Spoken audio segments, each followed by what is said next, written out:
Welcome to the Songwriter Connection, the podcast that delves deep into the art and heart of songwriting. Each week, we gather around the dining room table to uncover the stories behind the songs. We invite you to join us on a journey to the creative minds of the songwriters who shape the melodies of our lives. From Nashville, Tennessee, here's your host, Dave Lenahan. I'm so glad that you're listening to us. Thank you so much. This is the Songwriter Connection. I'm Dave, and this is episode 193, and we're taping in right around the holidays. So if you're listening on the day that release, it's 129, and we're full-fledged into the year 2525, and for us baby boomers, it's got a special meaning. Yeah. The old Zager and Evans song, in the year 2525, which when we first heard that seemed like a billion years to in the future, but here we are.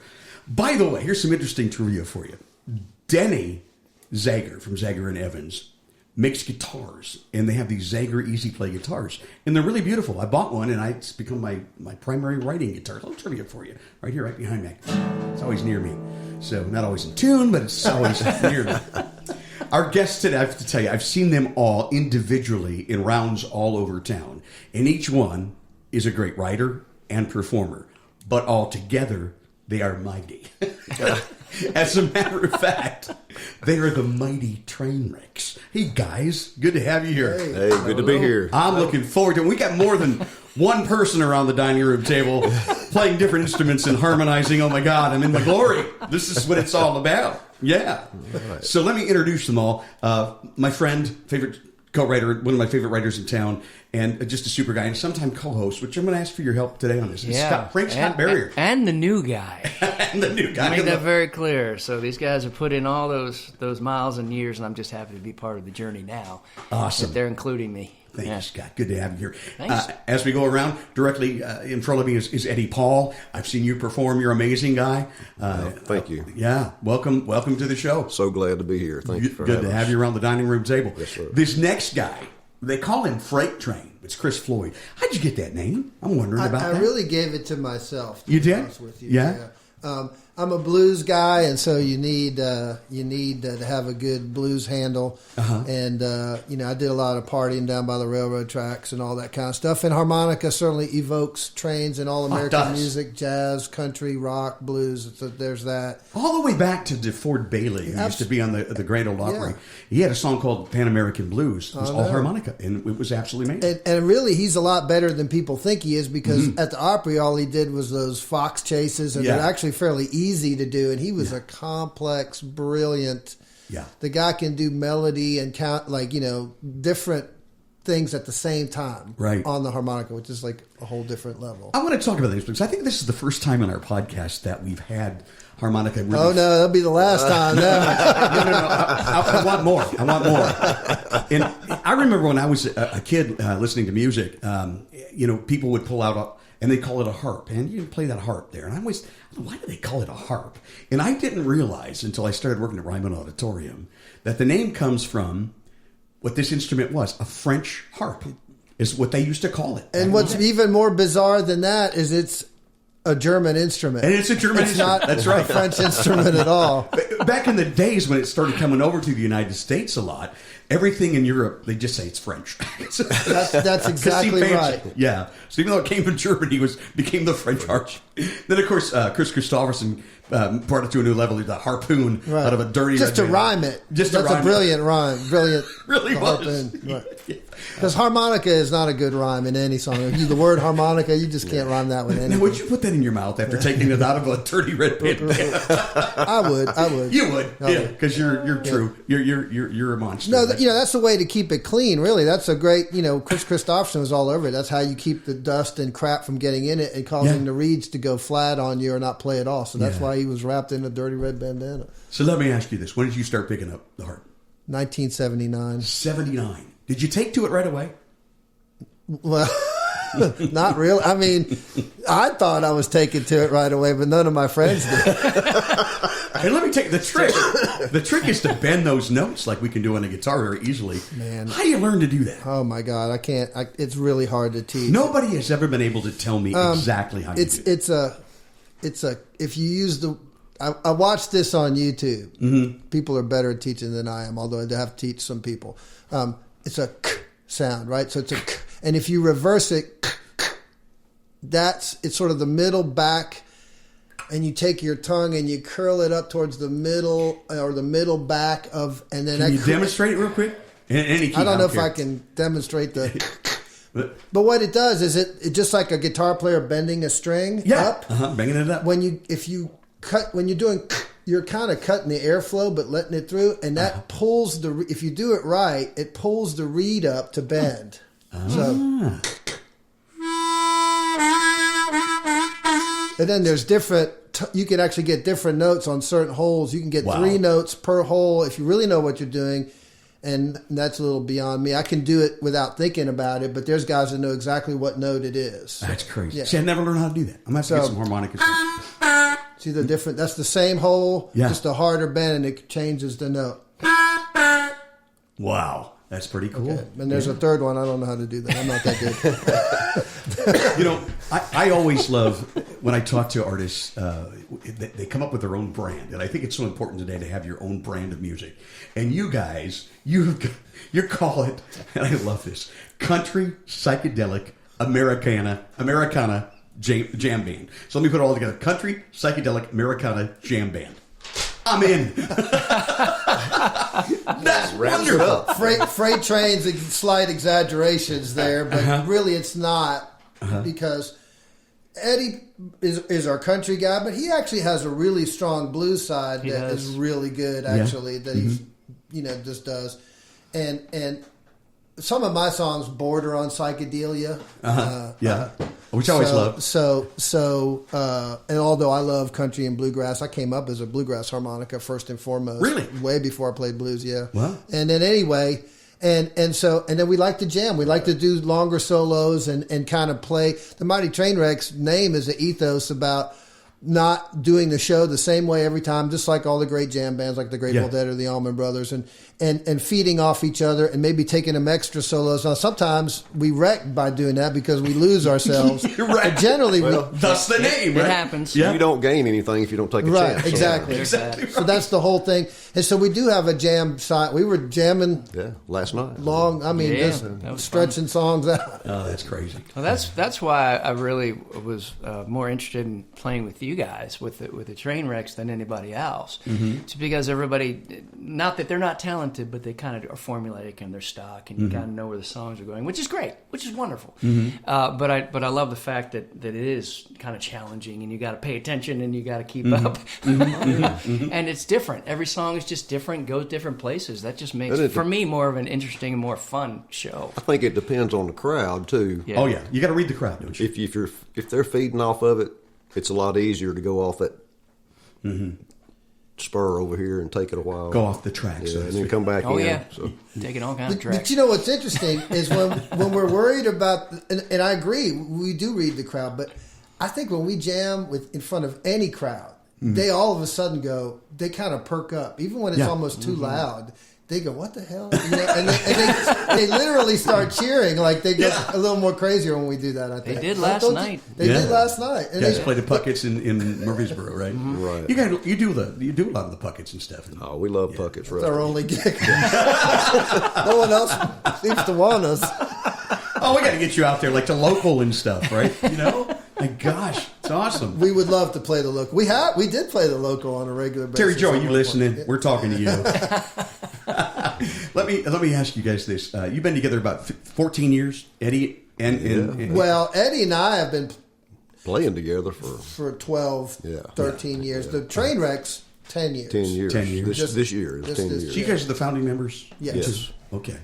And then Scott here, he's been in about what? Not long. I don't know. How long? About a year. About a year? Okay. About 12 months. There we go. Yeah.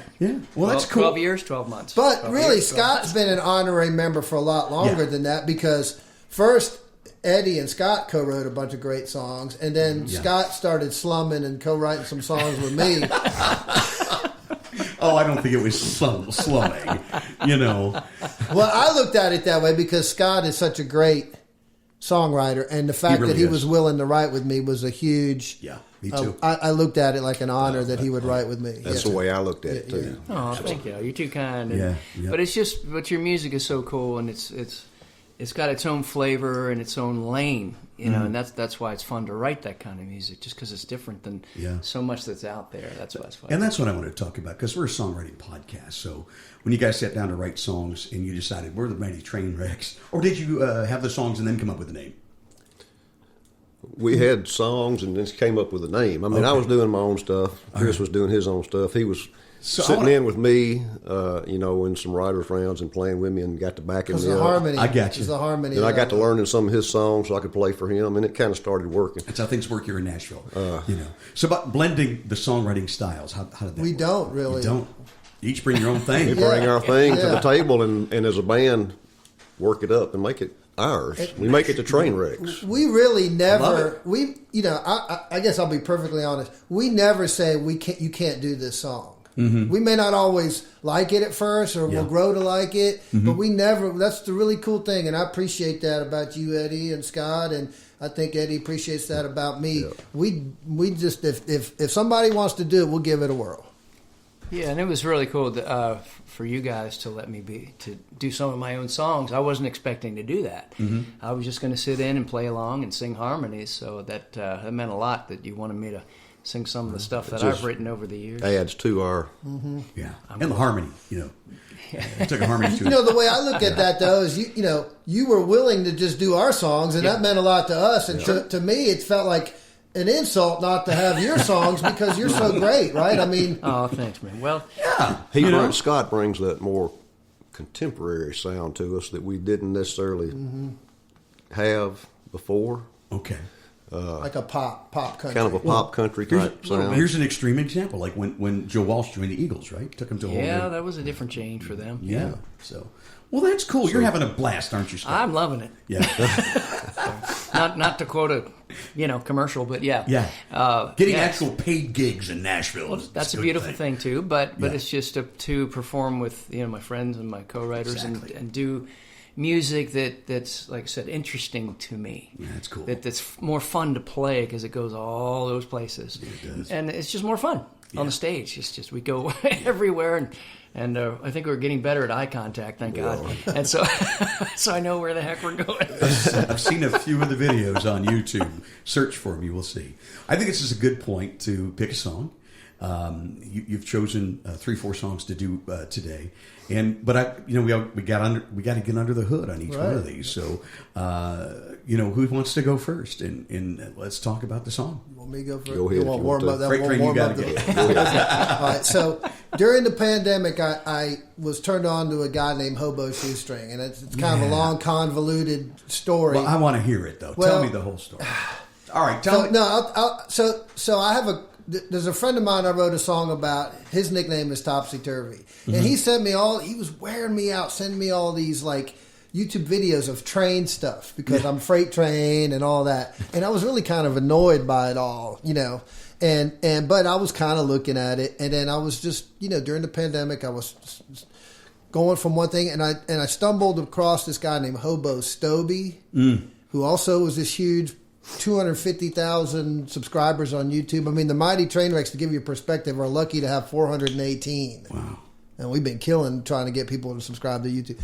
So, and then I discovered Shoestring, which I like better. I liked his personality better. Hobo Stobe was kind of drank a lot and was kind of negative. He was real ironic, and that's fine. A lot of people love him, and he's cool in his own. He did some really cool stuff. But anyway, Hobo Shoestring had this sort of encyclopedic knowledge of everything trains, from where they go, 5 million miles under his belt, all the workings, mechanical, and just knew everything about it. He'd been in the Army.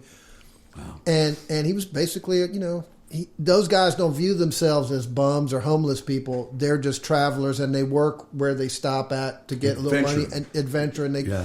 And so I watched a bunch of stuff, and I thought, man, and of course he had 200, at the time he had 200,000 subscribers. Wow. And I called Scott, and I said, man, we should write a song about this dude. And so I tortured Scott. Scott started watching a bunch of videos. A ton, of him, and he wrote down stuff that he liked. Mm-hmm. The hardest thing, like I want to get away from story songs. I've done so many of them, but story songs are hard. I love story songs. Yeah, but they're hard because you have to distill someone's lifetime into 3-4 minutes. Into 3 minutes. Yeah. It's really hard. We spent like 30 hours writing this song. A lot of research and went through a lot of lyric lines. Yeah, and it's so like that with my song Absalom, same thing. Mm-hmm. Yeah, just to to do it justice. And anyway, so we did it, and and we did a little video of it that my wife filmed, and we knew that we had that built-in audience, but we were scared. Would they be offended by that? Would he be offended by it? Yeah. And he ended up loving it and helped us. Thank goodness. So we created a friendship between really him and I the most. I talked to him a lot, and tragically he died about. Oh, really? Yeah, he lived a hard life, man. But anyway. He was a perfect gentleman in all of my dealings with him. Like, look, he had his demons. I got my demons, right? You know what I mean? And so, anyway, so Scott and I just watched the videos. And then what happened is Eddie and I, recorded it and had, all these great musicians. We had Robin Ruddy on pedal steel. And love Robin. It came out really great. It's more my country side, my more folky, bluegrassy side, which I'm really strong in. A lot of people don't realize that. I might love psychedelic music, but I love roots music as well. Anyway, it came out great. And then there was a guy that had a radio station in California that stumbled upon it. And he had some friends that were videographers. And then those guys went to all of Shoestring's videos and lifted video and literally made it like edited this perfect video of our song. Wow. And it's gotten on our page 25,000 views. That's fantastic. And then on his page it's up to like 40 or 50,000 views. That's so good anyway, it's nice. It's really good to hear. That and $1 will buy you a Happy Meal at McDonald's, but people love that song. And now that he's died, they literally comment all the time like, "We miss Shoestring. Thank you for memorializing him," and all that kind of stuff, and that always means a lot. Yeah, well, great. Before you play it, I want to tell them where you can find the video because you want to see the video. You can see the video on Hobo Shoestring's YouTube page, but you can see it on the Mighty Trainwrecks on YouTube. And please like and subscribe. Cool. Well, I'm looking forward to hearing a live version around the dining room table, guys. Take it away. All right. 1, 2, 3, 4.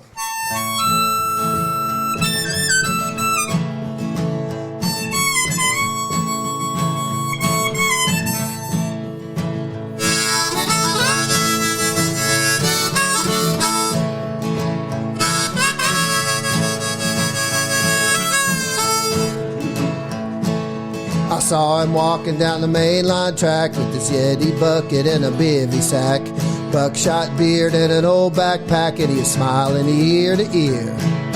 Red Wing wearing Carhartt Magi, standing in the setting sun. Said I'd go buy Hobo Shoestring, where you headed, son?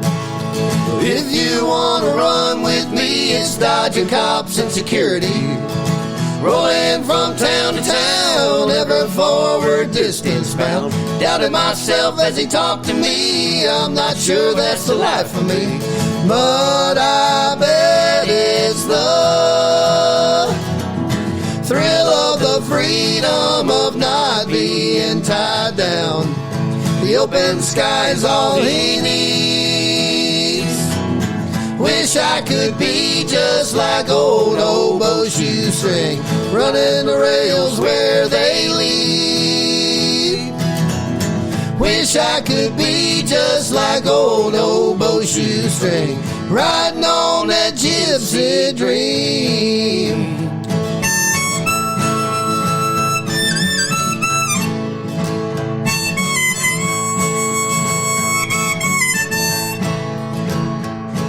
In the tangles by the old switch line, he told his tale by the firelight. He talked all night as his eyes shine, he's smiling ear to ear. Took my first ride from Laramie to Stockton, now the wanderlust is in my blood. Rail singing, that southbound's coming, what are you thinking of? If you wanna run with me, it's dodging cops and security. Rolling from town to town, ever forward, distance bound. Doubted myself as he talked to me, I'm not sure that's the life for me. But I bet it's the thrill of the free being tied down. The open sky is all he needs.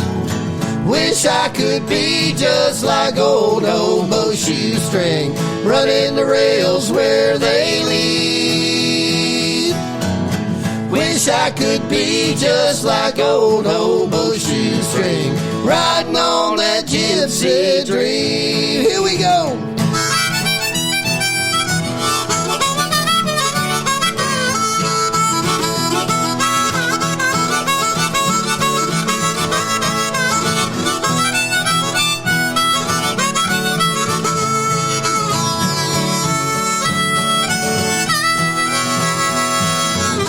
Thrill of the freedom of not being tied down. The open sky is all he needs. Wish I could be just like old hobo shoestring, running the rails where they lead. Wish I could be just like old hobo shoestring, riding on that gypsy dream. Wish I could be just like old hobo shoestring. Yes! 3-part harmony live around the dining room table of the Songwriter Connection. They are the mighty Trainwrecks. They're psychedelic Americana jamming right here. Thank you, man. Oh, that's fun, huh? Yeah. That's awesome. Great message in that song, too. Wow. So you both collaborated on that? All of you guys? Or just Scott? Those two. Well, I mean, he's collaborated musically.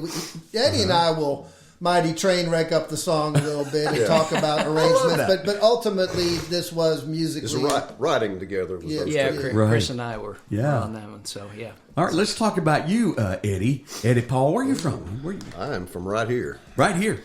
You're the one.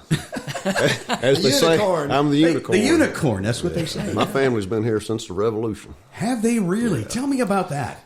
It's just, we, like I said, been here since the Revolutionary War. Still got a little piece of a property that was passed down. Was part of a land grant that's passed down, still have. And, but yeah, I've been here my whole life, within 30 miles of your house here. Wow. And actually still live in the Watertown area. So. Watertown's a beautiful area.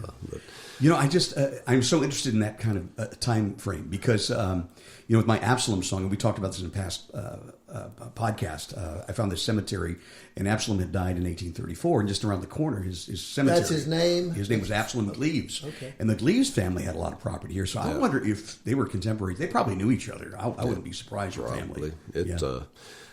So I've got deep roots here. Yeah, you do. I don't ever see myself going anywhere. Wow, you love it here, huh? I love it. Yeah, I wouldn't leave where he's from at either. Up in Watertown now. It's pretty beautiful out there, isn't it? It's really pretty. I actually grew up in Laverne, probably about a mile from the Davidson County line. We had a dairy farm there. Wow, and of course that's all long gone now. Highway through the town. And all the building. That old house is amazing. Yeah. The cabin. Yeah, that's cabin. What, 200 years? We got a 197-year-old log house. Wow. It's got ghosts in it. Yeah. Seriously? It is ghosts and haunted, spiders. Ghosts and spiders.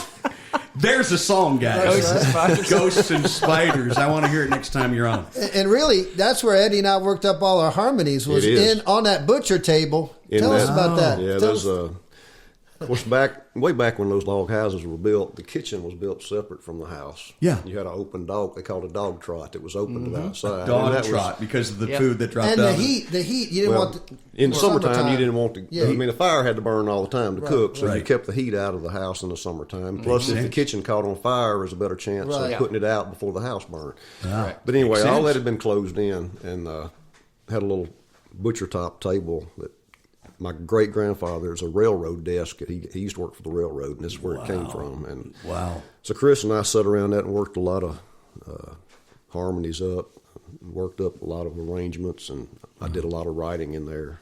Wow. Just it's a special place. Yes. Oh, imagine. I'd love to see it sometime. So, yeah, I'm sure you can show me pictures. We've got pictures. It's cool. It's a cool house. But anyway, like I said, I've done some writing with Scott. We wrote some good songs. And, I think was our first right there. I think it might Don't have been. Count Me Out. Was that it? Yes, I believe it was. Yeah, the Beverly wow. Brick House. Yes, yeah, Yeah. Beverly. That's right. And anyway, been doing a lot of writing with my wife lately. Have you? Yeah, she's a wonderful lady. Yeah, she really she's is. a great girl, Yeah. and she's a educator anyway in grammar. So Like she's good at taking. She's good at. Correct? Does she correct you a lot? She's good at taking my oh yeah, redneck thoughts and twisting them a little bit and making them sound a little bit better. You know, My wife does the same thing. But honey, you got to be a little redneck. Come on, you you know. Man, you guys have written some killers. Yeah, killer you are songs writing some lately. cool stuff. Oh my Yeah. God. I feel like two of you. I'm doing some of my better stuff since we've been writing together. Actually, That's good. And the good thing about it is I don't have to go anywhere.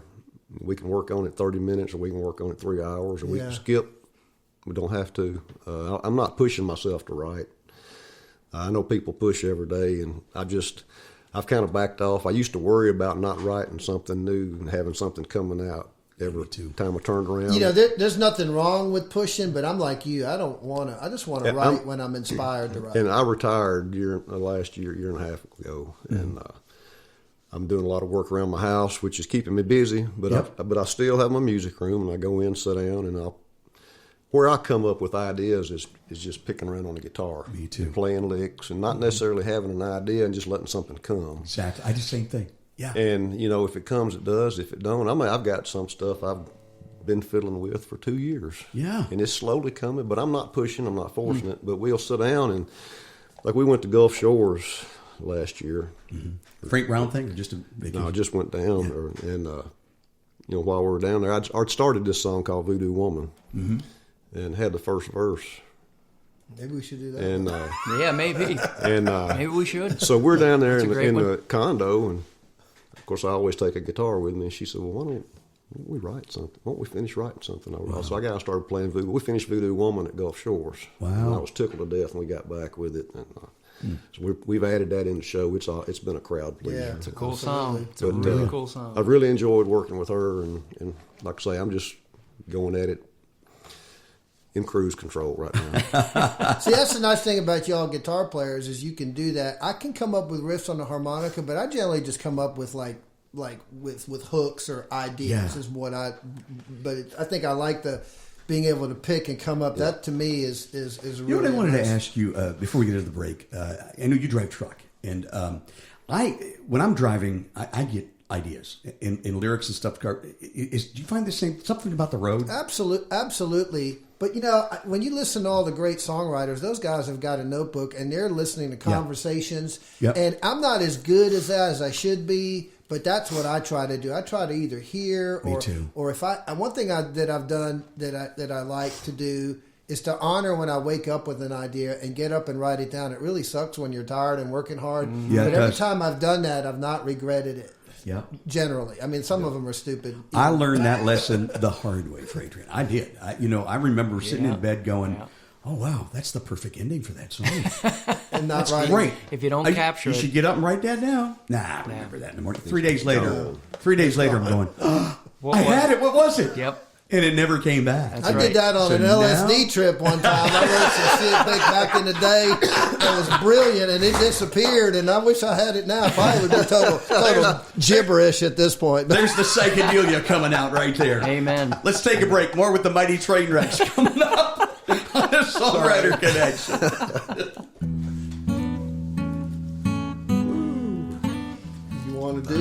You're listening to the Songwriter Connection with Dave Lenahan. Find us on Facebook and YouTube at the Songwriter Connection Podcast. And find Dave at thedaveconnection.com. Now back to the show with your host, Dave Lenahan. Our guests are the Mighty Trainwrecks. The Trainwreck, we got Eddie Paul, we've got Freight Train, we got Scott Barrier. Hello. All of them around the dining room table. Before we go on and get more into it, what they do and hear more music live, I want to remind you, if you're on Facebook, we're on Facebook, by the way. You can find us there. And I post a new episode every Wednesday. But we're also on Instagram and X. But if you're watching on YouTube, although we're not a video podcast, you can still listen there. Please like and subscribe. That really, really helps us out. It really does. Certainly appreciate it. And by the way, while you're there, go to the Mighty Trainwrecks and like them and subscribe as well. We got some great stuff. Yeah. It's good to have you here, guys. Hey, man. It's good to be here. Yeah. Thank you. Good to be here. Yeah, thank you. Thank you for having us, Dave. It's a huge honor, man. Thank you. Having a blast. Having fun. Yeah. Let's go back around the table. Now, we started with Freight Train, and Eddie, now it's your turn. Song that you want to do, and that you wrote. We got to get again under the hood. How you wrote it? Well, I guess the whole thing.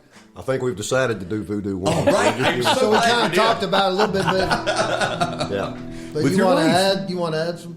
Well, it's just, this is one of those that I sat down and kind of started with this little guitar lick. Yeah. And I don't know, I was just sitting there in the music room and Voodoo Woman come to my head, and I just started kind of, like you started saying lines, I just started writing them down and kept working with it, and before I knew I had that first little verse down, and I just kept going over that first verse and working with it, and then we got to Alabama and finished it up. But all came out in Alabama. it's one of those that just came out, you know, just I wasn't looking for the song, it found me. Nice. Gotta love when that happens. And that's just one of that. I wasn't looking to write that, it just happened. We had Gary Chapman on the show not too long ago, and he said, I think I get it from God. I just get in the way. It comes from God, I just get in the way. Absolutely. I find myself in the way a lot. Yeah. That's all of us, my friend, no matter how much we write. I think so, Yeah, too. And I it's really like, think yeah. that's the main reason why a lot of people will write songs that are very similar to others. And you go, well, I got a song. I got a song. It's like those ideas are out there. You just reach up there and Just kicking around. Yeah, they're kicking around. Waiting around is what they're doing, like you're talking about. Waiting around. And then, You finished there, huh? Your wife added, brought it together. Yeah, we both got in on the second and third verses, and I came back and got with Chris, and we started working it up. See, he wouldn't let me sing as much at first on it, and then that's a funny story. Now, this is the bluesy side of Eddie Paul. Now, I was happy to sing whatever he wanted me to sing, because that's what we do. Like it's our song. We kind of, we try to keep an open mind. But then Eddie's wife was like, "I want you to sing a little more. You need to tell Eddie." I said, "He don't want me to sing on these parts." And so I think Holly got in there, and so when we practiced it, we added just a little more harmony, and I really do think it popped. I mean, the song was great to begin with, but I did popped it out just a little more. I got vetoed, and it was a positive. so Holly did that, huh? Yeah. Well, you really don't want to question Holly. So, No. Well, she did it. She actually did it through me, and then I said, "I think can we?" Anyway, she made me the guinea pig. But no, it works. It definitely works. Well, I can't wait. I'm excited to hear it now. Let's do it. All right.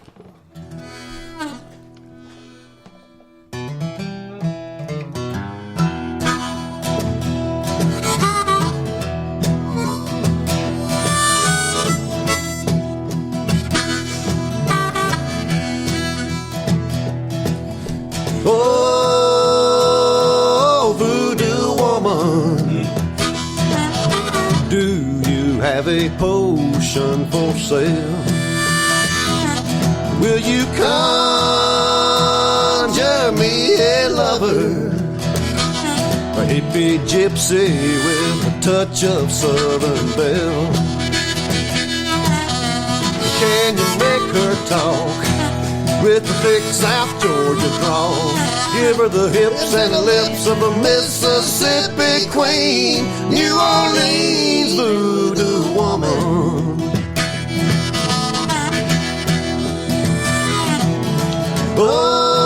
Oh, voodoo woman, I get lonely in the bayou late at night.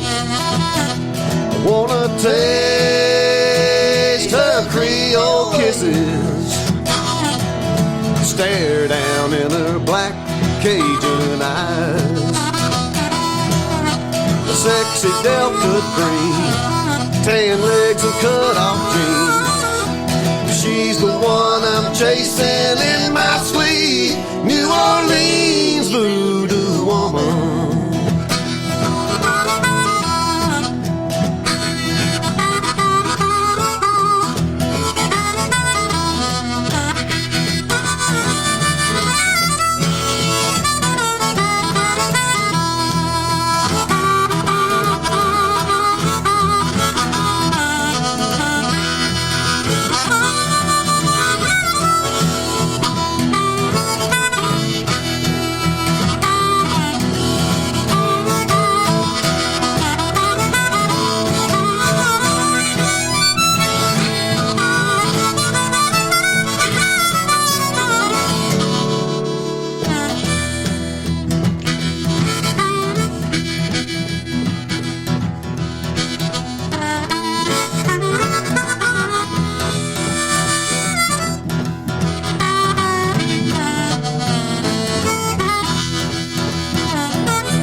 sway like Spanish moss in the wind. Give her the voice of an angel, devilish desire and thirsty passion deep within. Baby, just perhaps you could add a dash of sass. Well, do you have a way to help me, please? New Orleans, voodoo woman.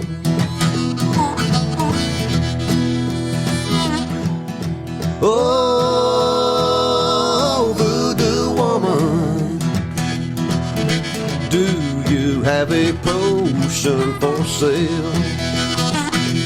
Will you conjure me a lover and charm her with that black magic spell? Oh my goodness! There you go. Train wrecked it up. No doubt. We got the jam part in there, didn't we? We did. Yeah. And a little psychedelia. Just the hint of it. So that's like... But a little Muddy Waters blues in there, too. Yeah. Oh, man.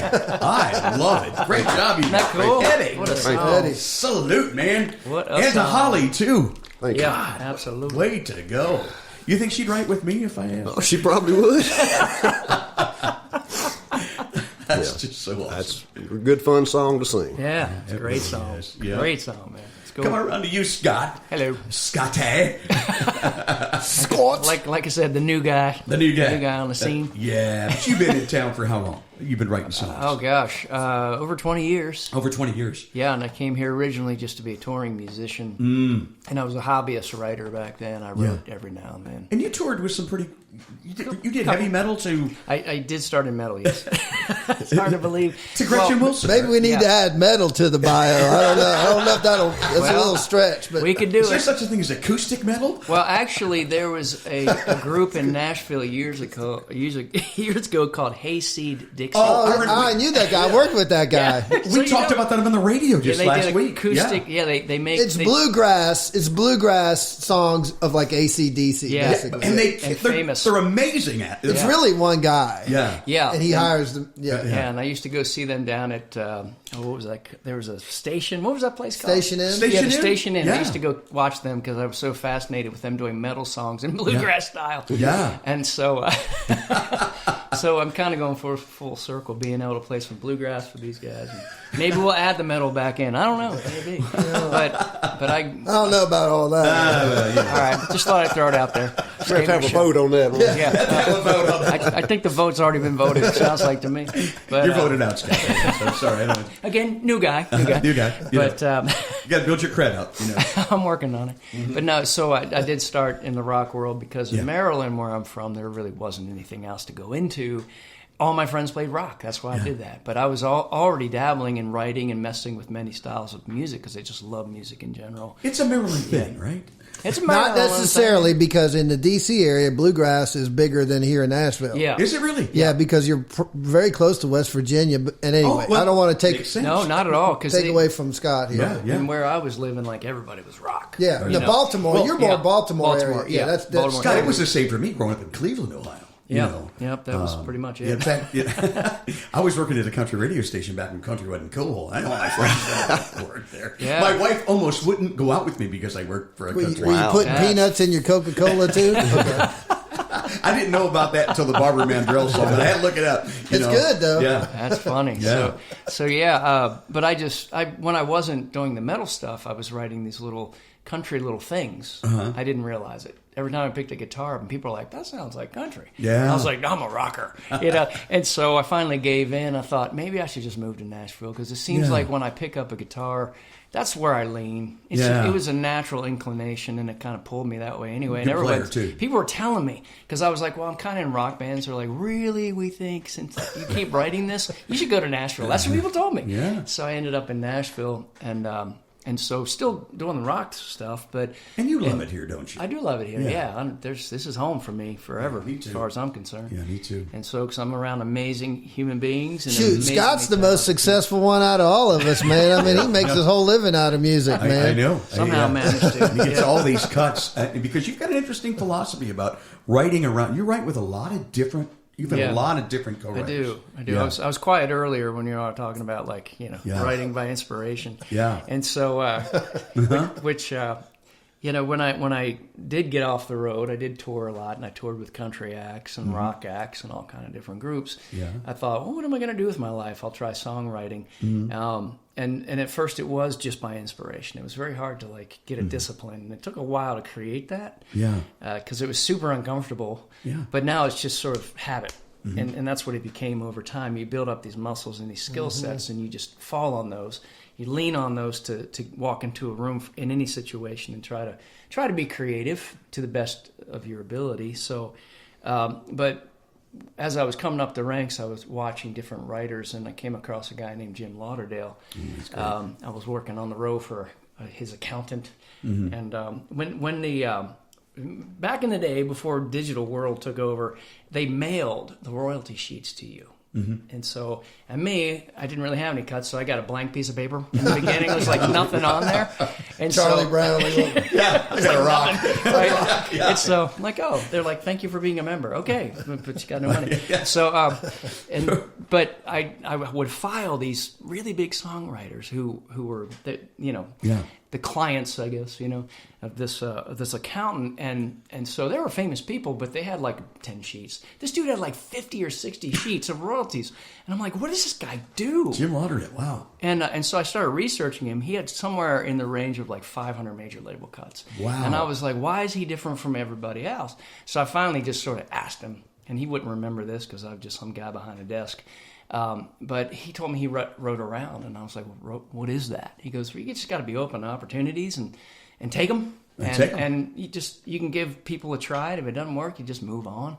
And what works, you stay with those people and you build teams. And he told me all this stuff, and I thought, wow, one day, if I ever just become a songwriter, I'm going to do the Jim Lauderdale method. And you are doing it. So, And I'm getting that from you too. I've been trying to do the same thing.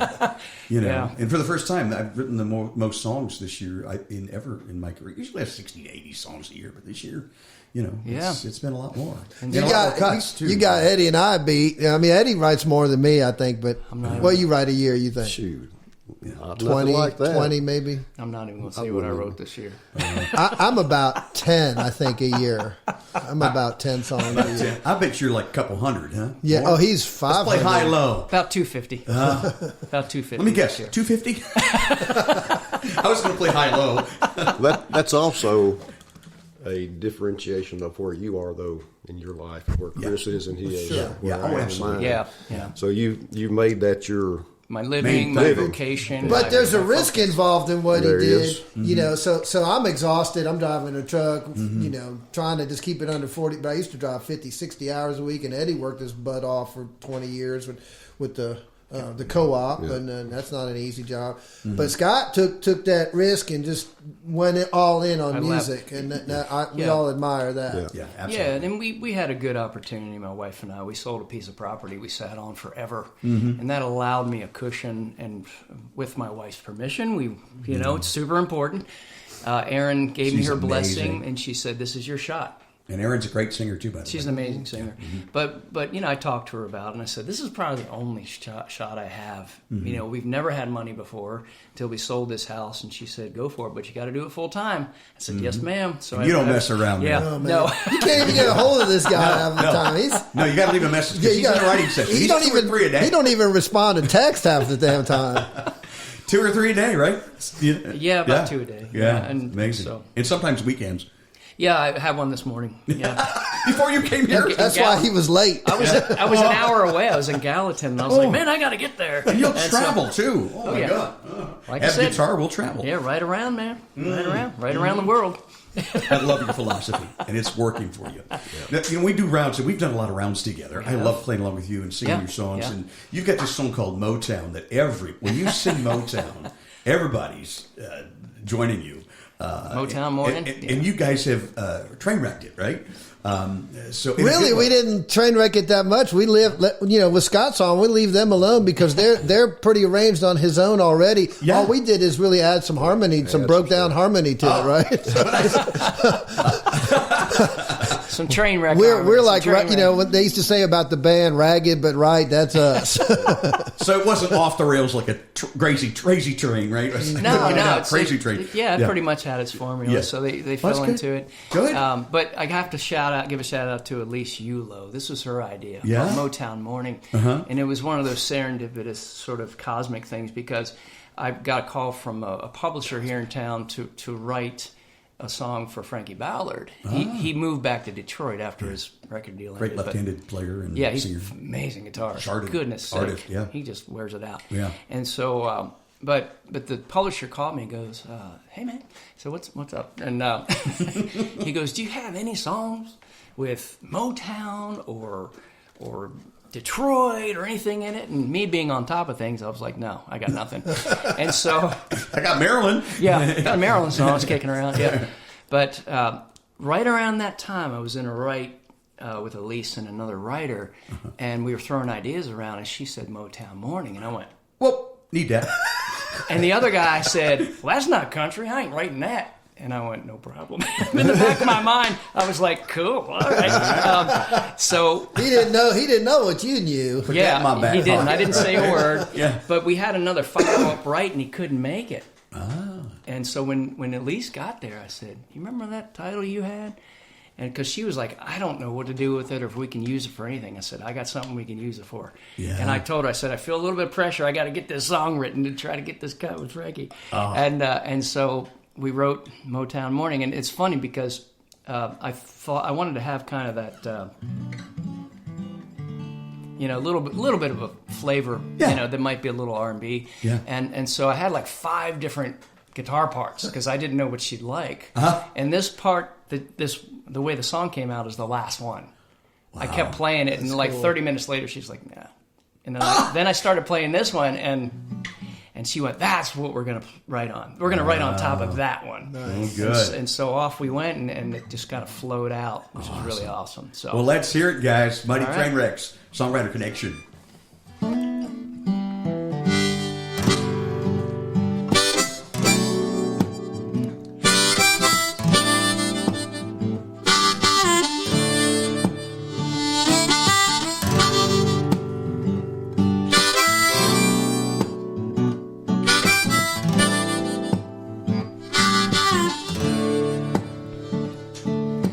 Wake up kisses like dropping a needle, making my heart skip missing a beat on.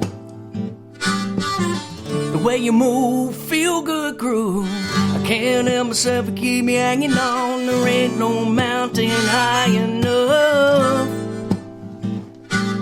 'Cause baby, I need your love on this Motown morning.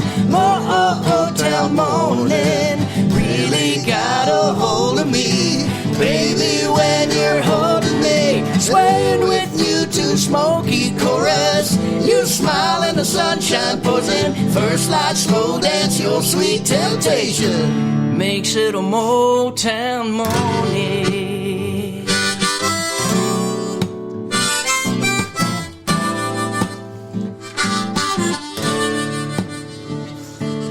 The sound of your voice just soothes my soul like an R&B melody just rolls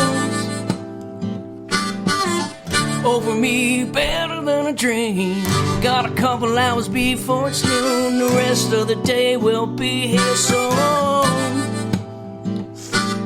For now we're slow jamming in this room on this Motown morning. Motown morning. Really got a hold of me, baby, when you're holding me, swaying with you to a smoky chorus. You smile and the sunshine pours in, first light, slow dance, your sweet temptation makes it a Motown morning.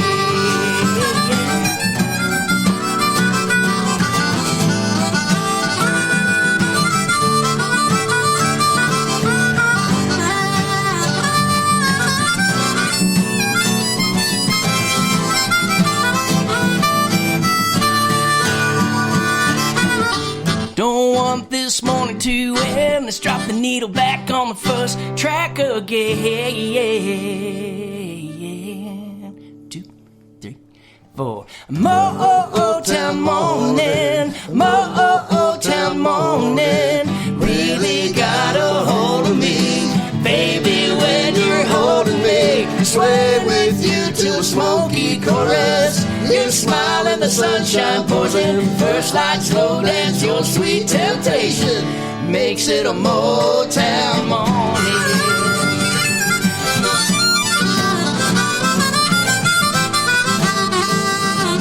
You make it a Motown morning, Motown morning.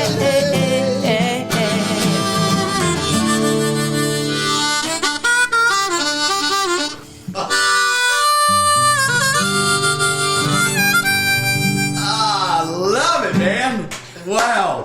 I've heard that song so many times, but never like that. Isn't that awesome? That is awesome. I love putting the harp into that song. Isn't that amazing? Yep. Wow. I think the first time we did it, I kind of went a little crazy on it, and the crowd went, "Whoa!" They did. It was phenomenal. I thought I kind of overplayed it a little bit, but he was like, "Yeah, do that again." Yeah. Well, doing the jam band thing. I love What it. I love about that is that Eddie and I are very tasteful in it, and we're supporting Scott's wonderful guitar playing, and it's just this little sparse little thing that we do. But then when you go out to the jam, it's just like, It's fun. It's big. Absolutely.